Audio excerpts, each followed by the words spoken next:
باور وکړئ د دغه اوسنیو مجلسونو اصلا خوند نه ده پاتې. پخوا وختونو کې به چې څوک چېرته میلمانه لاړل په مجلس به خلک ورسره نه مړېدل. اوس خو موبایل راواخلي ښکته او پورته یې کوي.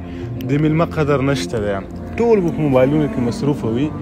ګوره رسول الله مبارک په یو حدیث شریف کې فرمایي د انس رضی الله عنه نه روایت دی وي کله چې رسول الله مبارک یو چا سره ستړي مشي وکړل تر هغې پورې به د هغه شخص لاس نیولی و تر څو به چې بل شخص خوشی نه کړلو. او کله به چې په یو مجلس کې کېناستلو خبرې به یې شروع کړلې مثلا فلان شخص به ورسره خبرې کې د مبارک به تر هغه وخته پورې ورته کتل تر څو به چې د خبره نه وخلاص شوی خبرې ته به یې غوږ نیولی و. اوس څه شی دي ته به ورته خبرې کوې دی به موبایل ښکته پورته کوي. ولې خبرو ته باید متوجه شو. دغه خلکو خبرو ته باید ارزښت ورکړو. تر ټولو مهمه او اساسي خبره دا وه کله به چې څوک یو مجلس کې کېناستل نو رسول الله مبارک به تر هغه پورې خپله پښې نه ځغولې تر څو پورې به چې مجلس خلاص شوی نه و. اوس خو مجلس شروع شوی نه وي اوږده اوږده به موږ او تاسو ټول پراته وو.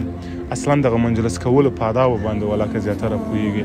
یوه ځای ته به مو میلمه تللي وي یا به میلمه تللي وو په هغې ځای کې به ټول موبایلونه راخیستي وي موبایلونه به ښکته پورته کوي چې اصلا د مجلس کولو آداب نه دي. میلمه د دې په خاطر راځي چې موږ تاسو ورسره قصې وکړو. هېڅوک د هېڅ چا د ډوډۍ وږی نه دي. راځئ لږ آداب زده کړو. السلام علیکم.